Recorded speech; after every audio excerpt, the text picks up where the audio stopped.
Bonjour et bienvenue à tous. Je suis heureux de vous accueillir sur ce second webinaire avec Amplea, donc avec Pablo qui est avec nous aujourd'hui. Nous allons parler aujourd'hui de la gestion des réclamations dans l'aide à domicile. Vaste sujet, j'imagine que vous avez été tous à peu près confrontés à cela, et on va voir avec Pablo un petit peu la partie réglementaire, la partie organisation, et puis on verra également comment on gère ça dans un logiciel comme Auguste. Euh, alors, le programme, c'est comment on gère les réclamations, quelles questions se poser, la réception des réclamations clients, le suivi et la réponse apportée, clôture et analyse, comment on clôture ces demandes et comment on les analyse, et puis donc la mise en pratique dans le logiciel. Alors, je suis Didier Imbert, donc cofondateur d'Auguste et dirigeant d'Auguste. Auguste, bon, pour ceux qui ne le savent pas, c'est 14 ans d'innovation et de transformation numérique des services d'aide à domicile. Euh, voilà, on est une solution vraiment globale hein, qui gère CRM, facturation, paye, planning, télépointage, etc., etc., avec de nombreuses innovations d'usage qui ont été amenées voilà, depuis l'origine. C'est un petit peu notre cheval de bataille de transformer les usages dans ce secteur. Et aujourd'hui, la solution est déployée chez plus de 500 clients dans plusieurs pays. Je laisse la parole à Pablo pour la suite de la présentation et je reviendrai donc sur la fin de la présentation pour illustrer les propos de Pablo. Bonjour à tous, merci Didier pour la présentation et l'introduction. Je suis Pablo Ruvino, je suis directeur du cabinet Amplea Conseil depuis une dizaine d'années. Amplea est spécialisé en accompagnement opérationnel des organismes de service à la personne et également nous réalisons des évaluations externes et nous accompagnons depuis un an les dirigeants et l'encadrement intermédiaire sur les thématiques des formations et sur tous ces aspects du management et de la gestion d'un organisme de service à la personne. Mais concernant, bon, je vous laisserai voir, mais j'interviens et depuis une quinzaine d'années effectivement sur les thématiques qualité. Et aujourd'hui, on va vous présenter justement les obligations qui sont les obligations des gestion des réclamations clients dans le secteur des services à la personne et des SAD et des SAP. Donc, première question sur le traitement quelles sont les obligations du gestionnaire? Le gestionnaire, donc, organise le traitement des réclamations, il tient à jour un historique et gère les éventuels conflits entre les intervenants et les personnes accompagnées. Ça, sont les obligations, c'est-à-dire que vous avez en lisant le cahier des charges de l'autorisation. Et il revient également à vous de faire remonter les événements importants ou les informations préoccupantes. Il vous revient également de mettre en place un dispositif de traitement des situations de maltraitance, autrement dit une procédure. Et il vous revient également de présenter les modalités de traitement des réclamations et dans le livret d'accueil, donc donner une information. Tous ces éléments sont issus du cahier des charges dès l'autorisation, mais également, donc c'est le point 4.5.3 qui concerne effectivement la gestion des réclamations. Et vous avez aussi, si vous êtes une structure uniquement agréée, vous avez cette obligation et également dans le cahier des charges de l'agrément. Voilà pour les obligations et pour la tenue effectivement d'une organisation et d'une gestion des réclamations. On va passer et d'abord en fait on va démarrer par un questionnement global, c'est-à-dire que les réclamations, il y a quelques questions à se poser avant de se lancer, si vous voulez, dans la gestion de la réclamation. Dans votre organisation interne, est-ce qu'aujourd'hui les réclamations sont recueillis, effectivement, ils vous remontent de la même façon. C'est-à-dire, est-ce que vous avez identifié, que ce soit à l'oral, par l'écrit ou par vos équipes, est-ce que systématiquement, ils remontent toujours de la même façon? Existe-t-il un outil ou un document qui vous permet de recueillir ces réclamations? Comment répond-on aux réclamations actuellement? Avez-vous une démarche? Vous avez un interlocuteur identifié au sein de votre organisation pour traiter ces réclamations? Est-ce que vous mettez en place un contrôle inopiné ou des rendez-vous suite au constat d'un manquement par le personnel, notamment quand il s'agit d'une réclamation qui concerne l'intervention à domicile? Et dans quel délai répondez-vous à vos clients? Est-ce que vous répondez aussi par le même biais que vous avez reçu la demande?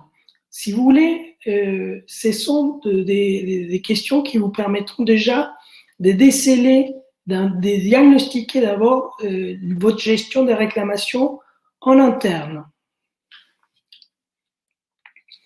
Alors, on va, et si vous voulez, donc une fois qu'on s'est posé cette première question, on va rentrer un peu plus dans le vif du sujet. Et autrement dit, comment traiter les réclamations au sein de votre organisation de service à la personne?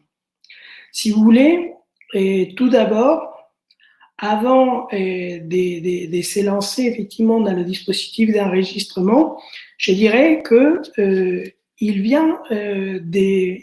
vous revient d'informer les utilisateurs, les clients, comment ils peuvent procéder à une réclamation et comment ces réclamations ils seront traitées au sein de votre organisation. C'est un point obligatoire, un point de réglementation, c'est l'information. Donner l'information de comment les personnes ils peuvent vous faire part de leurs réclamations. Une fois que vous avez, par exemple, noté cela dans le livret d'accueil, et vous pouvez également travailler à l'élaboration d'une procédure en interne pour la gestion de vos réclamations. Donc ça, ce sont, on va dire, des points structurants de votre démarche de gestion des réclamations. Ensuite, le dispositif d'enregistrement, ça va être la première étape pour identifier et gérer vos réclamations. Premièrement, si vous avez un outil, donc on le verra après dans la pratique avec Didier, quelle est la personne à l'origine de la réclamation? Le nom de client. Quelle est la date de cette réclamation? Quel est l'objet de cette réclamation? Concernant l'objet, on peut aussi définir, selon l'outil qu'on utilise, des typologies. Par exemple, réclamation administrative ou réclamation sur la facturation, réclamation sur l'intervention à domicile. Vous voyez, réclamation sur l'accueil. On peut catégoriser les différents types de réclamations afin de mieux traiter les réclamations dans le temps et de mieux les exploiter. L'objet de la réclamation, c'est aussi, on va pouvoir noter non seulement une typologie de réclamation, mais on peut effectivement ensuite décrire un peu l'objet de la réclamation. Si la réclamation ensuite a été traitée, à quelle date a été traitée? Finalement, s'il y a des actions correctives qui ont été mises en place, en tout cas, quelle est la réponse que vous avez apportée? Donc là, il faut décrire dans le document, dans l'outil, quelle est la réponse corrective qui a été proposée au client. Le cas échéant, il faut lister les actions que vous allez mettre en place pour corriger, parce que forcément, une action, s'il s'agit d'une erreur de facturation, c'est-à-dire que vous allez porter certainement une correction immédiate. Donc, vous allez catégoriser ça en objet réclamation-facturation. Vous allez constater qu'il y a une erreur dans la facturation du mois de novembre et vous allez porter la correction. Et donc, vous allez clôturer sitôt votre réclamation. Cependant, il se peut qu'il y ait des réclamations qui nécessiteraient plus d'action. Et on va voir juste ça juste après. Une fois que votre réclamation a été traitée, elle est clôturée. Et je vais ensuite, je vais dire, vous allez également, une fois que vous clôturez votre réclamation, vous allez également, accusé-réception et accusé-réception de la réclamation et répondre à la question. Alors, j'ai une question directe, je préfère aussi répondre à la question. Donc, et Frédéric Quichon, il dit qu'effectivement, il manque qui a réceptionné la réclamation et à qui est adressée la réclamation. Bien évidemment qu'on peut compléter une fiche des réclamations, on peut aller beaucoup plus loin, on peut donner beaucoup plus de détails effectivement sur cette fiche et on peut noter bien sûr qui est le salarié qui a réceptionné cette réclamation. Moi, je l'avais noté un peu en qui est le responsable effectivement du traitement de cette réclamation, mais c'est une très bonne remarque et je remercie Frédéric. Donc, il convient d'accuser réception immédiatement de la réclamation et aussitôt répondre aussi par le même biais une fois qu'on a traité la réclamation. Et voilà, on va continuer sur la réponse, le suivi et la réponse apportée à la réclamation. Donc, on disait bien, il ne suffit pas uniquement d'enregistrer la réclamation, il faut bien traiter cette réclamation et tenir informé le client de l'état d'avancement de sa réclamation. Donc, c'est une fois, effectivement, on a deux approches, deux situations. On va se donner déjà une date butoir, c'est-à-dire qu'on peut parfois être confronté à des situations où la réponse n'est pas possible parce qu'il s'agit d'un dysfonctionnement et qui nécessite des actions correctives, soit nécessite voilà, une manipulation de logiciel, ou soit il nécessite par ailleurs d'une action plus longue durée, et vous n'avez pas la réponse à apporter au client immédiatement. À ce moment-là, il va falloir revenir vers le client, tout simplement en lui expliquant que le traitement de sa réclamation a été pris en compte et toutefois résoudre ce problème va prendre un certain temps et que effectivement on le tiendra au courant de l'avancement finalement de la résolution de ce problème. Puis, comme la plupart du temps, vous rencontrez effectivement des réponses immédiates, des dysfonctionnements des corrections que vous apportez et avec des réponses immédiates.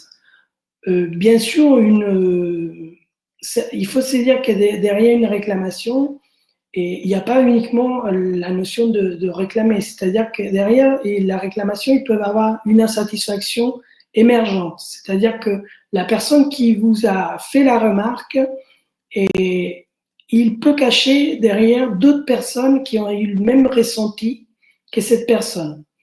C'est pour cela que dans la réponse apportée à cette réclamation, quand il s'agit finalement de quelque chose qui revient chez vous, il faut prendre en considération que peut-être vous allez devoir travailler sur une réponse globale à la problématique et peut-être en informer l'ensemble de vos clients. Si vous êtes confronté à un problème d'un problème qui a été ressenti par différents clients, je reviens sur des sujets récurrents, mais on va dire par exemple des problématiques de retarder des salariés, et que vous mettez en œuvre des actions pour travailler justement sur la ponctualité de vos salariés, et il faut communiquer. Il faut communiquer plus largement que uniquement auprès de la personne qui vous a fait la réclamation. Pourquoi? Parce qu'ils peuvent avoir d'autres personnes qui ont ressenti cette insatisfaction. Et dites-vous qu'il y a toujours derrière une réclamation, ils peuvent avoir d'autres personnes qui ont ressenti une insatisfaction liée à cette typologie de réclamation. Alors, Frédéric, tout à l'heure, il nous demandait justement qu'il faut identifier qui a réceptionné la réclamation et à qui est adressée la réclamation, bien évidemment. Est-ce qu'il s'agit d'un service administratif? Est-ce qu'il s'agit de l'accueil? Est-ce qu'il s'agit finalement à qui est adressé? Est-ce que c'est adressé à la directrice ou est-ce que c'est adressé à l'équipe d'encadrement intermédiaire ou encore est-ce qu'il est adressé à une intervenante. Pour répondre à une réclamation, il est important qu'on identifie en interne un référent aussi qui va être désigné pour suivre cette réclamation. Cette réclamation, si elle relève effectivement d'un dysfonctionnement d'une intervention à domicile, il peut, en règle générale, conduire à un contrôle inopiné ou à un rendez-vous à domicile, bien évidemment, pour réaliser d'abord une constatation du manquement. Pourquoi? Parce qu'il s'agit aussi c'est basé sur des faits et pas uniquement sur des ressentis, en fait. Donc, dans la réclamation, on va avoir les faits qu'on va essayer de constater et on va avoir aussi le ressenti, finalement, du client. Et concernant le ressenti, ils peuvent avoir, et le fait et le ressenti peuvent avoir un écart. Donc, la personne en charge de traiter la réclamation, il va être responsable justement tout simplement de valider les faits de la réclamation et auquel cas répondre concrètement à cette réclamation. S'il s'agit plus d'une réclamation qui relève d'un ressenti, là, on est plutôt sur une réponse qui doit aussi s'inscrire dans la durée. À savoir, il faut qu'on établisse un dialogue avec cette personne. Pourquoi? Parce qu'il est possible que cette personne y revienne 1, 2, 3 fois avec le même typologie de réclamation.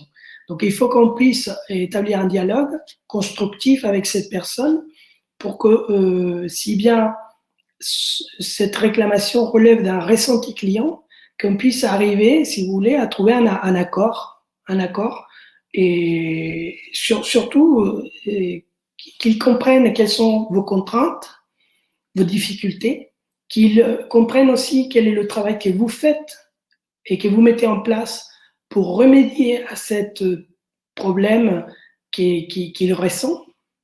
Et là, bien évidemment, on est plutôt au cœur du métier, c'est-à-dire qui va être effectivement des réclamations qui concernent la personne qui intervient à domicile, des questions effectivement d'amabilité, d'assiduité dans son travail, des questions de ponctualité, des questions de professionnalisme, des questions qui relèvent effectivement du respect de l'intimité ou du respect de la confidentialité dans son intervention. Ce sont des éléments qui vont devoir être approfondis et traités. Et comme je vous dis là, peut-être qu'ils nécessitent un plan d'action corrective et ça ne peut pas se faire tout de suite. Dans le premier cas, dites-vous qu'effectivement aussi, cette réclamation, elle peut déboucher à un moment donné, si bien c'est une réponse immédiate, il y a des réclamations qui vont vous demander parfois un dédommagement ou un geste commercial.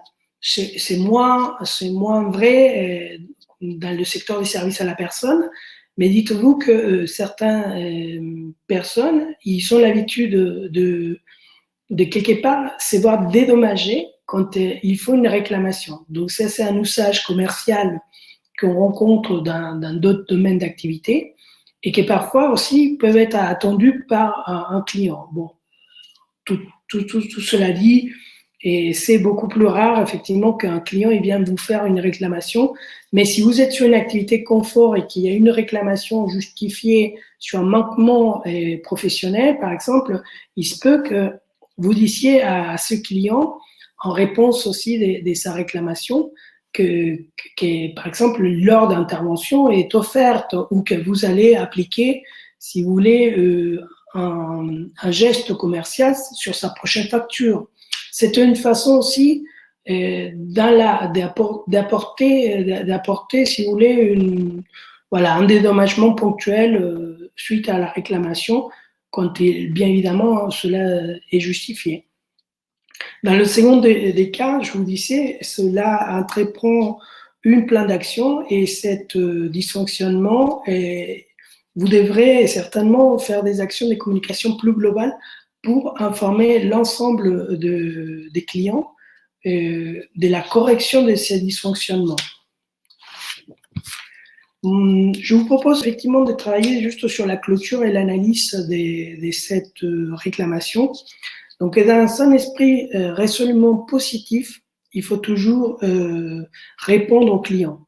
Donc, la réponse, elle doit se faire par le même canal de réception, c'est-à-dire que s'il y a été une réclamation orale, bah, on va pouvoir contacter cette personne et oralement répondre.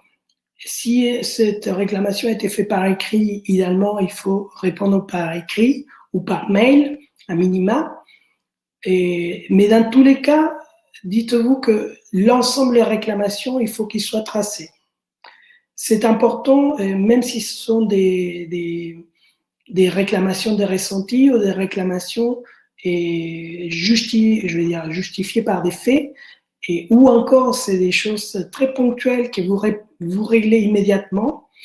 L'intérêt de tracer et de suivre ces réclamations dans le temps, c'est aussi de vous permettre ensuite d'analyser. Et on verra justement ça juste après. Également, il faut remercier le client donc d'avoir remonté cet incident. Il vaut toujours mieux. Et alors, Frédéric, il pose la question si on peut nous conseiller sur des outils gratuits et payants. Bah, on va vous conseiller déjà, Didier, il va vous parler d'Auguste et comment vous pouvez traiter les réclamations avec Auguste. Et sinon, après, on complétera effectivement si nécessaire à votre question. Donc, de remercier donc, le client et d'avoir remonté cet incident permet également d'améliorer la qualité de service. Et ensuite, vous allez clôturer cette réclamation donc à l'aide d'un document, d'un outil, bien évidemment. Et je vous parlais aussi de mettre en place un plan d'action ou d'analyser. Donc, un point à minima une fois par an, il doit se faire sur les réclamations, sur les dysfonctionnements. Pourquoi? Parce que ça sera le moment effectivement d'analyser, d'une part, si les problèmes ils ont été corrigés de façon pérenne, ça veut dire que si on a supprimé la problématique qui était remontée par la réclamation, premièrement. Deuxièmement, si on ne peut pas, on peut pas supprimer le problème, c'est-à-dire quelles sont les réponses qu'on apporte, quelle est l'information qu'on apporte autour de cette problématique.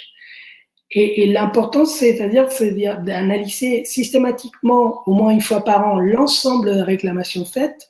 Il permet aussi de vous mettre des indicateurs d'amélioration de la qualité. C'est-à-dire que si autour d'une réclamation, on s'est donné un plan d'action d'amélioration des corrections, on pourra évaluer sur 2 ou 3 ans. Et si on arrive à diminuer ou voire supprimer ce type de réclamation. Et effectivement, les évaluations correctives qui sont mises en place, que ce soit par le référent de la réclamation ou par la direction ou le responsable de qualité, ils doivent être également évalués à un moment donné. Est-ce que les réponses qu'on a apportées ont été satisfaisantes ou est-ce que les réponses apportées peut-être n'ont pas atteint les objectifs qu'on attendait de cette réponse. Qu'est-ce que je pourrais dire d'autre, si vous voulez? On parlait des délais. Les délais des réponses de la réclamation également. Dites-vous que généralement, si c'est une réclamation où vous pouvez apporter une réponse immédiate, bah, effectivement, c'est à traiter immédiatement, sans attendre. En tout cas, accuser réception de la réclamation et porter aussitôt une réponse orale ou écrite par mail et garder une trace. Si c'est une réponse finalement que nécessite plus de temps, informer la personne que la réclamation va être traitée et que vous n'avez peut-être pas aujourd'hui de délai à lui donner pour répondre à sa réclamation, mais que vous le tiendrez informé de l'évolution et de la solution que vous allez lui apporter. Et finalement, un petit mot pour la fin de la gestion des réclamations. Beaucoup d'entre vous, ils sont confrontés à des problématiques des types réclamations sur les réseaux sociaux. Alors, sur les réclamations sur les réseaux sociaux, il y a une bonne pratique à prendre en compte, c'est-à-dire que vous ne pouvez pas apporter la même réponse que vous apportez par téléphone ou que vous apportez en direct en agence. Dans les réseaux sociaux, il faut être très attentif. Et la première, comment dire, la première attitude à avoir, la première posture à avoir, c'est le mea culpa. Vous direz, oui, mais comment ça se fait? Peut-être que la réclamation, elle est injustifiée. Il s'avère que c'est un ressenti client. Peu importe, les réseaux sociaux, étant donné qu'ils sont ils sont ouverts, si vous voulez, au grand public, la meilleure défense et la meilleure gestion d'une réclamation, c'est tout d'abord de s'excuser, même si c'est, je veux dire, si c'est injustifié, mais c'est-à-dire s'excuser dans le sens dire, bah, écoutez, on prend en considération votre réclamation, on est désolé que vous ayez ce ressenti, on va traiter, on vous invite à prendre contact avec nous pour traiter au mieux cette réclamation. Dans tous les cas, un mot d'excuse et tout de suite, vous l'invitez à prendre contact avec vous pour résoudre cette réclamation en dehors des réseaux sociaux. Jamais il faut se mettre à gérer une réclamation en direct sur les réseaux sociaux, que ce soit Facebook ou autre. Et une dernière chose sur par exemple, la gestion des réclamations sur Google. C'est-à-dire qu'on va venir vous donner une note sur Google, une mauvaise note, auquel cas, il est important toujours, à travers My Google Business, de gérer cette insatisfaction et d'également inviter cette personne à s'excuser pour le ressenti qu'elle a pu avoir et l'inviter à prendre contact avec vous pour traiter au mieux sa réclamation. Et derrière, pour My Google Business, il est important pour améliorer votre rating, votre taux d'étoiles, c'est-à-dire aussi peut-être sonder d'autres personnes qui sont satisfaites de vos services et auquel cas ils voudraient, quant à elles, partager cette satisfaction aussi sur Google. Pourquoi? Parce que finalement, aujourd'hui, la gestion comment dire, de l'insatisfaction client sur les réseaux sociaux devient très importante et peut être un facteur négatif ou un frein pour des nouveaux clients. Et donc, c'est important aussi, si vous avez des réclamations ou des appréciations pas bonnes sur Google, à la fois peut-être mobiliser des clients satisfaits pour qu'ils puissent donner aussi des témoignages positifs sur votre organisation. Alors, voilà. Merci Frédéric. Je répondrai à la question à la fin. Je laisse la place à Didier. Merci Pablo pour cette présentation. On va passer à la mise en pratique effectivement et on fera une petite séance de questions juste après. N'hésitez pas à poser vos questions et on y répondra évidemment après.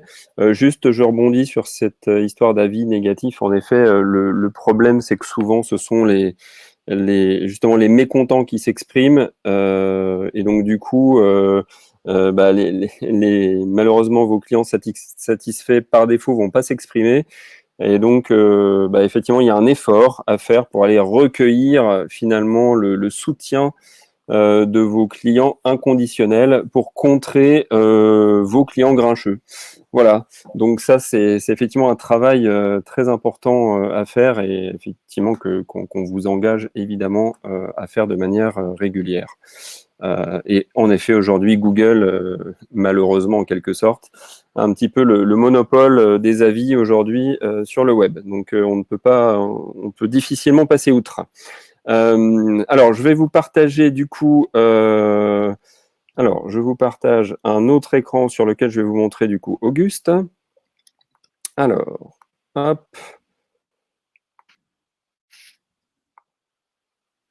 Alors, hop. Partager l'écran s'il veut bien. Alors, partager une fenêtre. Voilà, très bien. Aïe. Voilà. ça peut paraître des fois un petit peu compliqué. Alors, ici, je vais vous partager donc du coup, hop, cette fenêtre. Est-ce que vous voyez mon écran? Est-ce que vous voyez Valérie Giscard d'Estaing? Oui. C'est ça, parfait. Bah, écoutez, c'est l'image du jour qui est sur Auguste. Hein. L'image du jour change tous les jours. Et aujourd'hui, Auguste rend hommage à Valéry Giscard d'Estaing. Voilà, c'est pas moi qui l'ai choisi. Donc voilà. Donc je suis sur le logiciel de gestion Auguste et donc plusieurs moyens s'offrent à vous pour enregistrer une réclamation. D'abord, évidemment, vous pouvez avoir un appel entrant, un mail, une rencontre directement avec le client, auquel cas vous allez passer par peut-être une saisie directe sur sa fiche. Voilà, ça, c'est le moyen le plus simple. Alors, ou si c'est un appel entrant, ça peut être la levée de fiche. C'est-à-dire que la fiche s'ouvre directement dans Auguste et vous cliquez sur Note pour tracer l'appel et le classer en réclamation. Bon, là, en l'occurrence, je n'ai pas branché la téléphonie. Je vais sur ma fiche client. Deux choix s'offrent à vous. Est-ce que c'est une réclamation d'ordre général, administrative, etc. Auquel cas, je vais passer par l'onglet Notes pour tracer ici la réclamation. Voilà, je vais créer tout simplement une note de type réclamation ici, et puis je vais noter la réclamation, si elle est administrative, etc. etc. Voilà.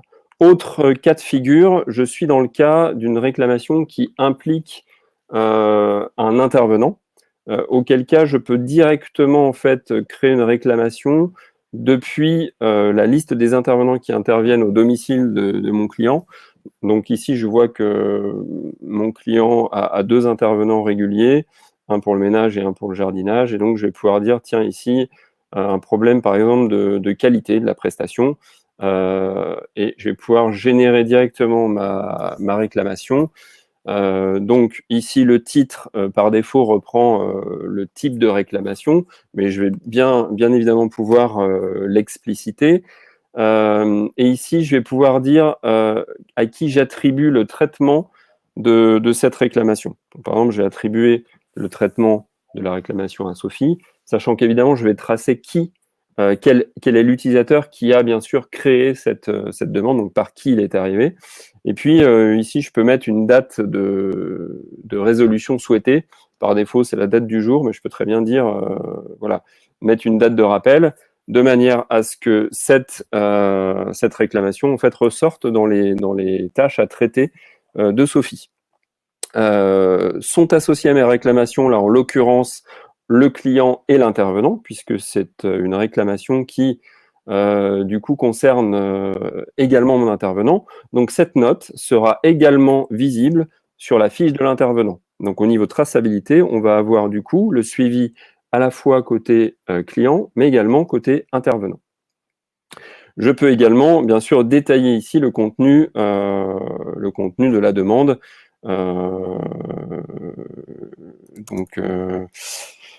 Par exemple, le sol était sale après intervention, par exemple. Voilà. Et j'enregistre ma réclamation. Donc voilà, ça c'est le premier mode, en tout cas, d'enregistrement d'une réclamation. Côté enregistrement d'une réclamation, j'ai aussi une autre possibilité, c'est si vos clients ont accès à un extranet, à l'extranet du coup, à votre extranet du coup, client, eh bien, ils vont pouvoir vous laisser un message directement. Vous voyez toujours mon écran avec le petit balai qui s'agite? Non, normalement c'est bon, ok. Donc ici, voilà, ici, bon, alors vous voyez qu'ici, j'ai déjà fait le travail, j'ai déjà créé un message. Donc, qu'est-ce que j'ai fait tout à l'heure en tant que Louis Comte? Bonjour, je suis très insatisfait par vos services, en particulier mon intervenante Marine n'est pas très polie à mon égard, etc. Donc voilà ce que j'ai posté et voilà ce qu'on m'a répondu. Bonjour Monsieur Comte, nous accusons réception de votre demande, nous sommes désolés et vous rappelons rapidement pour résoudre ce dysfonctionnement. Voilà, donc c'est ce qui illustre également les propos de tout à l'heure de Pablo qui disait effectivement à une réclamation, eh bien on essaye d'être réactif, positif et d'ouvrir sur une solution rapide. et surtout de tracer. Donc là, effectivement, là, dans ce cadre-là, l'intérêt, c'est qu'en fait, tous les échanges vont être tracés, que ce soit côté client, mais du coup, côté, évidemment, côté gestionnaire, puisqu'on va retrouver ici l'historique de toutes les réclamations, et pas que les réclamations, évidemment, mais en tout cas, voilà, toutes les réclamations. Ensuite, vous allez pouvoir, alors bien évidemment, alors quand une réclamation est à traiter, elle est en situation en cours, et quand elle est clôturée, eh bien, elle va passer à l'état terminé. Donc là, quand c'est traité, pardon, ben, je vais simplement la terminer, et puis elle va être traitée dans mon système. Et donc, Laurie, en l'occurrence, mon gestionnaire, ne sera plus relancé sur cette opération. Bien évidemment, entre-temps, je peux compléter les commentaires pour indiquer qu'est-ce qui a été fait sur cette réclamation, évidemment. On peut également centraliser et visualiser l'ensemble des réclamations, par exemple, ici. Voilà, ce qui me permet aussi de faire, par exemple, des tris, des recherches, savoir quels sont les intervenants qui sont finalement qui ressortent sur ces réclamations, quel type de réclamation c'est, etc., etc. Je peux rouvrir la réclamation pour voir effectivement quelle était la demande, quelle action corrective a été faite, etc. Donc voilà un petit peu le cadre dans Auguste de cette gestion des réclamations. Alors c'est un peu complémentaire à ce qu'on a vu il y a un mois lors du premier webinaire avec Amplea qui traitait des enquêtes satisfaction. Voilà, ce sont vraiment deux outils complémentaires qui sont du coup à votre disposition. Alors voilà ce que je voulais vous dire. Est-ce que vous avez des questions par rapport à ce qui a été présenté? Alors, est-ce que cet outil peut être pris sans avoir le logiciel Auguste? Alors là, ce que je vous présente, c'est Auguste. Donc, Auguste avec les fiches, en fait, la gestion des réclamations et des notes et des tâches est gérée bien évidemment dans les fiches clients intervenants dans Auguste. Si vous n'avez pas si cette fonctionnalité n'est pas disponible dans votre logiciel, bah, vous pouvez soit effectivement choisir un logiciel qui le traite, soit traiter ça de manière plus simple, hein, tout simplement sur Excel ou voilà. Bon, après, voilà, tout peut être géré encore sur Excel, malheureusement, parce que c'est pas toujours facile de s'en sortir, surtout quand on grossit. Voilà, mais c'est toujours possible. Alors, s'il s'agit d'une réclamation d'un salarié, alors ce que je vous ai montré sur le portail client existe bien évidemment côté intervenant, ce qui fait que bien évidemment un intervenant peut aussi vous contacter parce qu'il a une réclamation, auquel cas ça suivra le même type de traitement et on pourra classifier une demande en réclamation et du coup la traiter comme il se doit et de pouvoir, comme en parlait Pablo, régulièrement sortir la liste de toutes les réclamations, les analyser, voir un petit peu les choses un peu récurrentes et établir des actions éventuellement correctives. Voilà. Est-il possible de centraliser? Donc voilà, donc ça j'ai répondu à la question. Il y avait une question tout à l'heure, justement, s'il y avait des pistes pour encourager les clients à mettre des témoignages positifs sur Google Review. Ce que la réponse qu'il a apportée à Jean-Christophe, c'est-à-dire que sur Google, on a ce phénomène du rating, on va dire, du niveau d'étoiles qui peut venir aujourd'hui dissuader un potentiel client d'aller vers votre structure. Donc, pour compléter ça, je vois, on va utiliser les mêmes démarches qu'ils utilisent les sites d'e-commerce, par exemple, pour venir et solliciter votre témoignage. Ça veut dire que quand vous avez des clients qui sont satisfaits de vos services, vous pouvez les inviter par un mail personnalisé ou par un mailing sur l'ensemble de vos clients satisfaits, avec un lien qui va vers Google Review et qui permettra tout simplement de remplir en quelques 2 ou 3 clics et le témoignage. Il faut effectivement les accompagner à témoigner positivement. Bon, il y a aussi c'est pas une astuce, mais aussi quand on est confronté vraiment à un avis défavorable sur Google ou sur Facebook qui est injustifié et finalement que quelque part ça vous révolte, vous pouvez aussi solliciter vos salariés pour qu'ils y aillent témoigner aussi de leur expérience au sein de votre entreprise, de la satisfaction peut-être du cadre professionnel, etc. Et ça va venir aussi compenser et un avis qui est parfois défavorable, que vous ne pouvez pas supprimer, parce qu'à la différence d'un commentaire agressif ou injustifié sur Facebook, que vous pourriez supprimer de votre page professionnelle, un avis Google, et vous ne pouvez pas le supprimer. C'est ce qui fait d'ailleurs le succès des systèmes de rating comme Google, hein, c'est-à-dire que ce sont des vrais avis et pas des avis construits en fonction de ce qui nous arrange. Donc voilà, donc effectivement, il faut avoir des démarches proactives envers ses clients et ses salariés. Comme le disait Pablo, les avis ne sont pas du tout limités aux clients, c'est-à-dire vous avez beaucoup de sociétés qui font témoigner leurs salariés sur le bien-être qu'ils ont à travailler chez vous. Et ça fait partie des avis qui peuvent redorer aussi, par exemple, la note de votre établissement. Donc c'est important aussi de montrer que vos salariés se trouvent bien et sont bien traités, en tout cas chez vous. Voilà. Si je reçu, si vous voulez, sur la gestion des réclamations pour les obligations, rappelez-vous que vous devez à minima avoir une traçabilité de ces réclamations. Et même si vous le faites papier, c'est-à-dire qu'à un moment donné, vous devez conserver sur un dossier papier les réclamations et démontrer au moins que vous avez pris le temps, une fois par an, d'analyser la nature des réclamations et d'apporter en tout cas des actions correctives. Que ce soit, voilà, parce que je sais qu'il y a beaucoup de structures encore qui sont au format papier. Et dites-vous, voilà, l'intérêt justement avec Auguste, c'est qu'on puisse effectivement recentrer en fait et rendre plus efficace le traitement et le suivi des réclamations.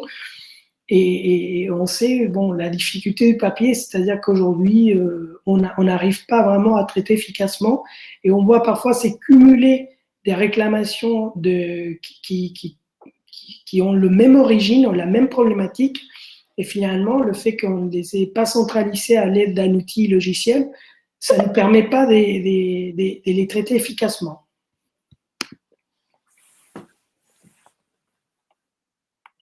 Alors, en tout cas, bon, voilà. Et je ne sais pas si vous avez d'autres questions concernant la gestion de la réclamation. A priori, je crois qu'on a été assez clair, Pablo, visiblement. Très bien. Donc, écoutez, en tout cas, on vous remercie beaucoup de votre présence aujourd'hui en nombre. Donc, c'est encourageant pour la suite et on va continuer à animer ces webinaires. Voilà, et on va également réfléchir avec Pablo à un prochain sujet, en tout cas à vous montrer en collaboration. Voilà, on vous remercie beaucoup et on vous souhaite une excellente fin de journée. Voilà. À bientôt. Merci, à bientôt. Au revoir.